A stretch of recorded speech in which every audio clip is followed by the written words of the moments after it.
নমস্কার বন্ধুরা, আমি মিস্টার লরেন্স এবং আপনাদের সবাইকে স্বাগত জানাই কিস্সা কাহানি সিরিজের এপিসোড নাম্বার 3-তে। আজকের এপিসোডটা স্পেশাল হতে চলেছে, কেননা বুঝতেই পারছেন আজকের এপিসোডটা প্রথম বাংলায় রিলিজ করছে। আজকে আমরা বেসিক্যালি দুটো সত্যি ঘটনা নিয়ে এসেছি। আমি রিপিট করছি, এটা গল্প নয়, দুটো ঘটনা নিয়ে এসেছি। প্রথম ঘটনাটা পাঠিয়েছে মুর্শিদাবাদ থেকে সৌম্যদীপ এবং দ্বিতীয় ঘটনাটা পাঠিয়েছে টিকাম, রাজস্থান থেকে। তো সৌম্যদীপের গল্পটা দিয়ে শুরু করা যাক। তো সৌম্যদীপ যেভাবে লিখে পাঠিয়েছে আমি সেইভাবেই ঘটনাটাকে আপনাদের সামনে প্রস্তুত করার চেষ্টা করছি। তো সৌম্যদীপ লিখেছে, থ্যাংক ইউ সো মাচ আমার গল্পটাকে সিলেক্ট করার জন্য, এবং থ্যাংক ইউ আমাদেরকে এরকম একটা প্ল্যাটফর্ম দেওয়ার জন্য যেখানে আমি আমার একটা সত্যি ঘটে যাওয়া এরকম প্যারানর্মাল এক্সপিরিয়েন্সকে এই প্ল্যাটফর্মের মাধ্যমে সবার সামনে আনতে পারছি। গল্পটা পড়ে যদি ভালো লাগে তাহলে আমি পরবর্তীতে আরও ঘটনা আপনাদের পাঠানোর চেষ্টা করব। তো সৌম্যদীপ লিখেছে যে আমি মুর্শিদাবাদে থাকি এবং আমার একজন মাসি রয়েছে যার বিয়ে হয়েছে কলকাতার ডায়মন্ড হারবারে। তো আমার বেসিক্যালি 3জন কাজিন রয়েছে, 2জন কাজিন ব্রাদার এবং 1জন কাজিন সিস্টার। তো আমি প্রায়ই বিভিন্ন কাজে কিংবা ঘুরতে কলকাতা যাতায়াত করি। আমি এখন কলেজে 3rd ইয়ারে পড়ি বর্ধমানে, কিন্তু বিভিন্ন কাজে আমাকে যখন যেতে হয় বা ঘোরার মারফত আমি প্রায় মেসোর বাড়িতে ডায়মন্ড হারবারে যাই। স্টেশন থেকে বেশি দূরেও না, 500 মিটারের দূরত্বে কিছু জমি রয়েছে, ধান ক্ষেত রয়েছে, তার পাশেই মেসোর বাড়ি। তো সেটা ছিল 2nd ইয়ারের ঘটনা, যখন আমি কলেজে পড়ি এবং এক ঠান্ডার দিনে আমি, আমার মা এবং আমার বাবা মেসোর বাড়িতে গেছি। শীতকালে আমাদের পিকনিক হচ্ছে এবং পিকনিকে মোটামুটি একটা আসর বসেছে যেখানে আমরা গল্প করতে বসেছি, তাও আবার ভূতের গল্প বা প্যারানর্মাল গল্প। সেই সময় এক একজন এক এক কাহিনী বলছে এবং যেহেতু আমি একজন ইঞ্জিনিয়ারিং স্টুডেন্ট, সেই হিসেবে আমার কখনোই এই সব ব্যাপারে কোনো বিশ্বাস ছিল না। কিন্তু যখন গল্প হচ্ছে সেই সময় আমার কাজিন ভাইরা বা বোনরা তারা বলছে যে এই ভূত বা প্যারানর্মাল যে জিনিসটা রয়েছে এটা আমরা বিশ্বাস করি, কিন্তু ওদের জগৎটা পুরোপুরি আলাদা। কারণ এটা তো আমাদের ডেইলি লাইফের পার্ট, আমরা তো রেগুলারই দেখে থাকি। আমার কথাটা শুনে কিন্তু একটু খটকা লাগলো এবং আমি ওদেরকে বললাম, ডেইলি লাইফের পার্ট মানে? তখন আমার বোন বলল, কাজিন বোন, ও বলল যে হ্যাঁ, এটা তো আমাদের ডেইলি লাইফের পার্ট, আমরা তো মাঝে মাঝেই এই এক্সপিরিয়েন্সটা করেছি এবং আমরা বিভিন্ন ধরনের প্যারানর্মাল জিনিস হতে দেখেছি। এখন ভূত নাকি বলতে পারবো না, বাট এরকম অনেক জিনিস দেখেছি যেটাকে সায়েন্সের ভাষায় এক্সপ্লেন করা যায় না বা যেটাকে তুমি ভূতও বলতে পারো। তো আমার কথাটা শুনে একটু অবাক লাগলো। এই সময় আমাদের গল্পের আসরে মেসো এসে যোগ দিল। তখন মেসো বলল, তোরা ভূত নিয়ে যখন গল্প করছিস তবে শোন, আমি ছোটবেলা থেকে শুরু করে আজ অবধি প্রচুর ভূত দেখেছি, তোরা যদি দেখতে চাস ওদের এখনই দেখাতে পারি। আমি ব্যাপারটা শুনে একটু এক্সাইটেড হয়ে গেলাম। আমি বললাম যে তুমি যদি একটু ইলাবোরেট করে বলো যে কি বলতে চাইছো। তখন মেসো বলল, আমি রিসেন্ট একটা ঘটনা বলছি, জাস্ট আগের মাসের ঘটনা। আমি স্টেশনের ওই পার থেকে জমি থেকে কাজ করে ফিরছিলাম। মানে ব্যাপারটা হচ্ছে, আমি একটু ডেসক্রিপশান দিয়ে দিই। স্টেশন থেকে মোটামুটি 500 থেকে 600 মিটারের দূরে আমার মেসোর বাড়ি। এখন গ্রামের বাড়ি, তার চারিপাশে যেটাকে আমরা বাঁশবাগান বলে থাকি গ্রাম্য ভাষায়, তারপর ধান ক্ষেত রয়েছে এবং তারপর মোটামুটি কিছুটা দূর গিয়েই রেলওয়ে ট্র্যাক যাচ্ছে যেটা স্টেশন থেকে সোজা আসছে, এবং রেলওয়ে ট্র্যাকের অপর পাশেও কিছু ধান ক্ষেত রয়েছে এবং তারপর একটা নদী যাচ্ছে। তো মেসোর যা জমি ছিল সেটা স্টেশনের এপারেও যেমন ছিল, ওই পারে তিনি রিসেন্ট কোনো আবাদ করছিলেন সবজির, তো সেই পাশ থেকেই উনি ফিরছিলেন। তো মেসো বলছে, আমি যখন রাতের বেলা সেখান থেকে ফিরছি, জমি থেকে কাজ করে ফিরতে ফিরতে আমার সাথে মগনা ছিল। মগনা মেসোর সাথে জমিতে কাজ করে। তো মগনাকে নিয়ে যখন ফিরছি তখন মোটামুটি ঘড়ির কাঁটায় রাত্রি 12টা থেকে 12:30 হবে। সেই সময় আমরা দেখছি যে একটা লোক, সে কিন্তু স্টেশনের যে ট্র্যাকটা যাচ্ছে, স্টেশন থেকে যে ট্র্যাকটা আসছে, সেই 2 ওয়ে ট্র্যাকের দুটো ট্র্যাকে এক একটা করে পা দিয়ে দাঁড়িয়ে রয়েছে কিছুটা দূরে, কুর্তি পরে আছে এবং লোকটার মাথা নেই। তো আমরা কোনো রেসপন্স তো করলাম না, আমরা নর্মাল পাশ দিয়ে চলে এলাম, তিনিও আমাদের কোনো ক্ষতি করলেন না। আসলে স্টেশন এরিয়া তো, মাঝে মাঝেই সুইসাইড হয়, কোনো অ্যাক্সিডেন্ট হয়, অনেক লোক কাটা পড়ে, তো এগুলো আমাদের ডেইলি লাইফের পার্ট। আমি কথাটা শুনে কিছুক্ষণের জন্য অবাক হয়ে গেলাম যে মেশো, কি বলছো তুমি? এটা এটা তুমি সামনে থেকে দেখেছো? মেশো বলছে, হ্যাঁ আমি সামনে থেকে দেখেছি। তোদের যদি বিশ্বাস না হয়, চল, আজ তো আমরা আসর বসিয়েছি এবং আজ অমাবস্যারও রাত, চল তোদের নিয়ে যাচ্ছি, হয়তো যদি তাদের দেখা দেওয়ার থাকে কিছু না কিছু দেখে ফেলতে পারিস। তো যেমন হলো কথা তেমন হলো কাজ।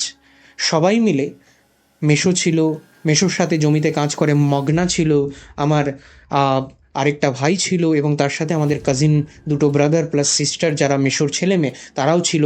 সবাই মিলে আমরা কিন্তু গেলাম রেলওয়ে ট্র্যাকের দিকে। তো সেখানে আমরা যখন পৌঁছলাম, মোটামুটি ওই বললাম বাড়ির থেকে কাছে, মোটামুটি রাত্রি 12টা বাজছিল, আমরা সবাই ডিনার করে আড্ডা দিচ্ছিলাম ডিনারের পর। তো আমরা যখন পৌঁছলাম রাত্রি 12টার মতো বাজে।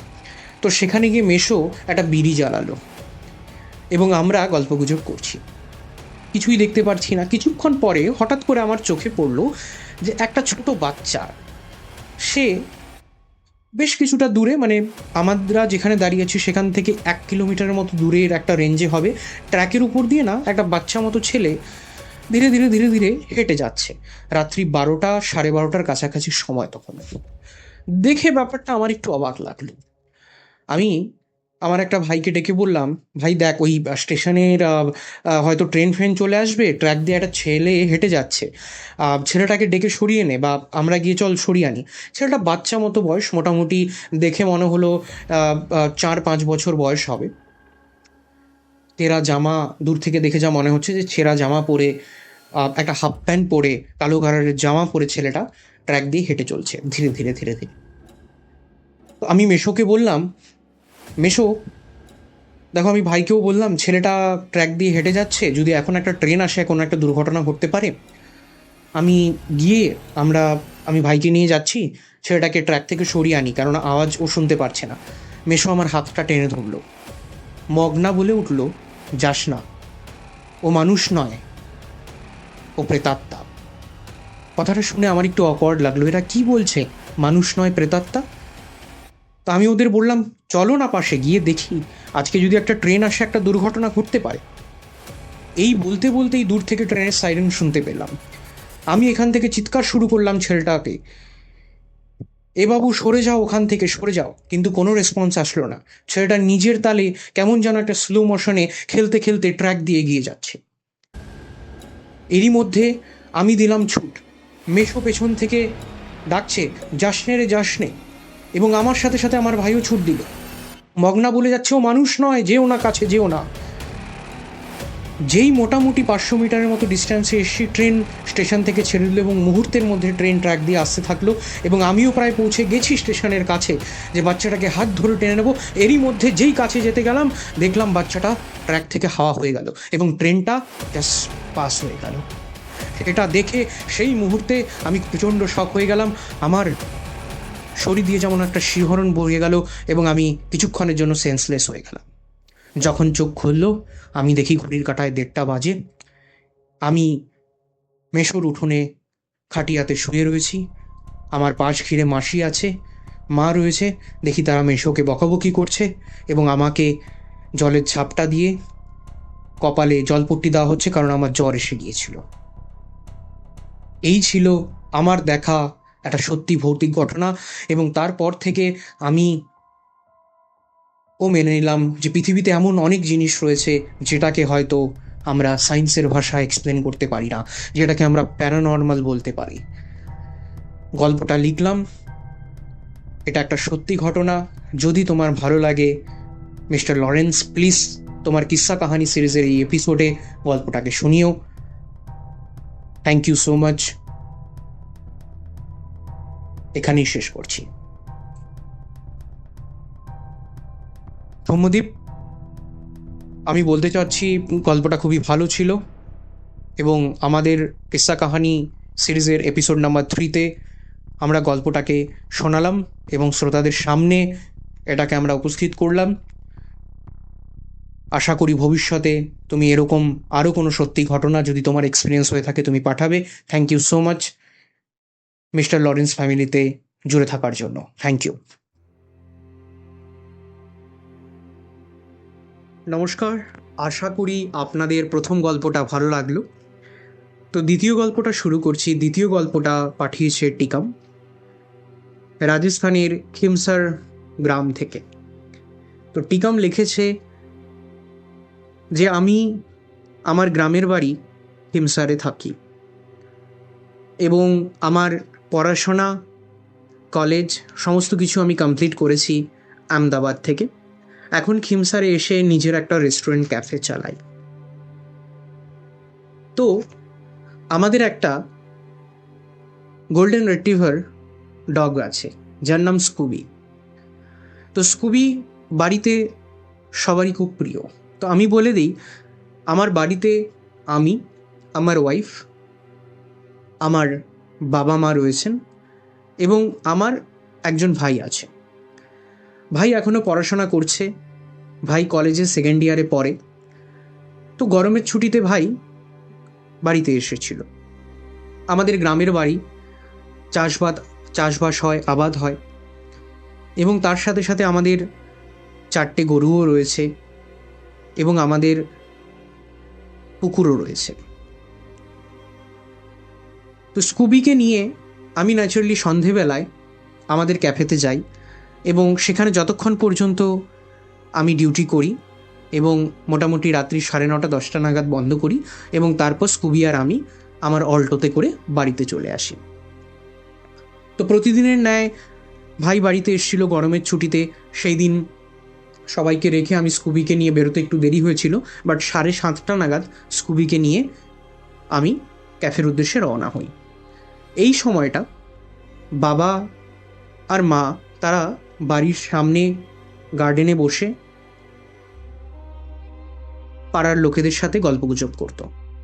আমার ওয়াইফ মিমি, ও ঘরে থাকতো, টিভি দেখতো, সিরিয়াল দেখতো, নিজের ফ্রেন্ডদের সাথে কথা বলতো এবং আমার ভাই, ও ন্যাচারালি কলেজ স্টুডেন্ট এবং ও একটা খুবই পপুলার গেম রয়েছে পাবজি, সেটা নিয়ে ব্যস্ত। ও ঘরের মধ্যেই থাকতো। তো সেই দিন কি হয়েছে, স্কুবিকে নিয়ে আমি বেরিয়ে যাওয়ার পর কিছুক্ষণ পর আমি বাবার তরফ থেকে একটা কল পাই এবং বাবা বলে, কিরে টিকাম, তুই আজ স্কুবিকে নিয়ে ক্যাফেতে যাসনি? তো আমি বলি, হ্যাঁ, স্কুবি ক্যাফেতেই আছে, আমার সামনে বসে রয়েছে কাউন্টারের পাশে। তো বাবা বলছে, না, আমি এখানে গল্প করছিলাম তোর মার সাথে, নগেন কাকু এসছেন, তো আমরা স্কুবিকে জাস্ট আমাদের সামনে দিয়ে পাস করে ঘরে যেতে দেখলাম। তো আমার কথাটা শুনে একটু অবাক মনে হলো। আমি রেস্টুরেন্টের ব্যস্ততায় আছি এবং আমি বাবাকে বললাম যে হয়তো তোমার চোখের কোনো ভুল হচ্ছে, স্কুবি আমারই সাথে পাশে বসে আছে। এবং এটা বলতে বলতে আমি স্কুবিকে একবার হাতও বুলিয়ে দিলাম। তো ব্যাপারটাকে আমি ইগনোর করে দিলাম, কারণ রেস্টুরেন্টে একটু ভিড় ছিল, সময়টা রাত্রি 9:30 সময় ছিল, লোকে ডিনার করতে এসছে। এরই কিছুক্ষণের মধ্যে, মোটামুটি 10 থেকে 15 মিনিট হবে, মিমির ফোন এলো। মিমি বলল, স্কুবি কি তোমার সাথে যায়নি আজ ক্যাফেতে? আমি বললাম, কেন, কি হয়েছে? বললো, না, আমি বসে সিরিয়াল দেখছিলাম, স্কুবি এসে আমার পাশে বসে গেল, এখন আবার দৌড়ে চলে গেল। কথাটা শুনে মুহূর্তের মধ্যে আমার গা দিয়ে কেমন যেন একটা শিহরণ বয়ে গেল। আমি মিমিকে বললাম, স্কুবি আমার সাথে ক্যাফেতে বসে আছে আমার রিসেপশনের পাশে। কিছুক্ষণ আগে আমি বাবার থেকেও কল পেয়েছিলাম যে স্কুবি নাকি ওদের সামন দিয়ে গার্ডেন থেকে বা দালান থেকে ঘরের ভেতর ঢুকে গেল। এখন তুমি বলছো তোমার পাশে ছিল, তুমি একবার খুঁজে দেখো তো সেটা আসলেই স্কুবি না অন্য কোনো গোল্ডেন রিট্রিভার ডগ। এই বলতে বলতে যখন মিমি আমার সাথে অলরেডি ফোনে রয়েছে, তখন পাশের ঘর থেকে আমার ভাই সৌমেন, ও চিৎকার করে উঠল, এই স্কুবি, ডিস্টার্ব কেন করছিস? প্লিজ বৌদি, একে বাইরে ডেকে নাও। আমি ফোনে কথাটা শুনলাম এবং সাথে সাথে মিমিকে বললাম, যাও তুমি ও ঘরে দৌড়ে যাও।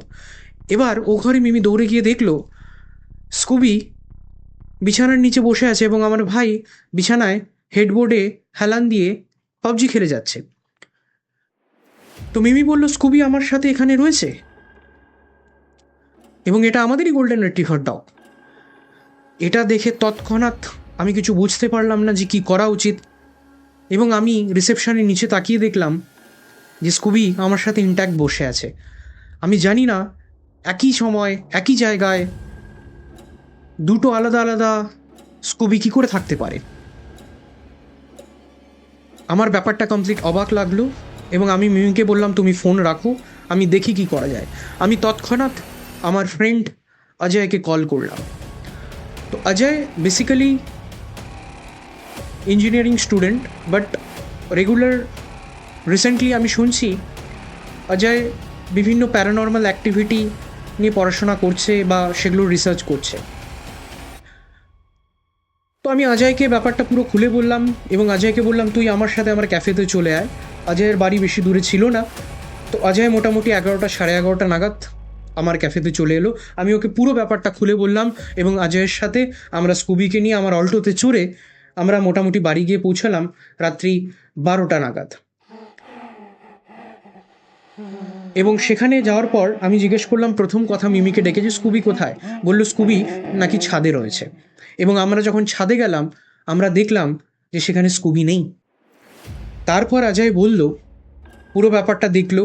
অজয় কিছুক্ষণ স্কুবির সাথে ইন্টারাক্ট করার চেষ্টা করলো এবং তারপর অজয় যেটা বলল সেটা শুনে আমরা সবাই শক হয়ে গেলাম যে এটা কী হলো। অজয় বলল যে ইট ইজ নাথিং বাট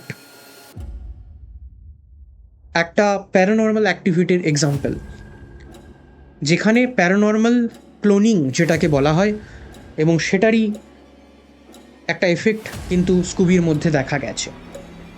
এটা নাথিং নেগেটিভ, কারণ স্কুবি কারুর কোনো ক্ষতি করার চেষ্টা করেনি, but it is nothing but A paranormal cloning incident.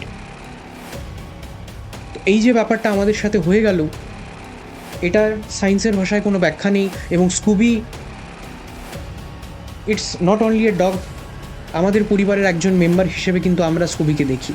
কিন্তু এই যেটা হয়ে গেল তারপর থেকে স্কুবিকে সকলেই ভয় পাওয়া ধরলো।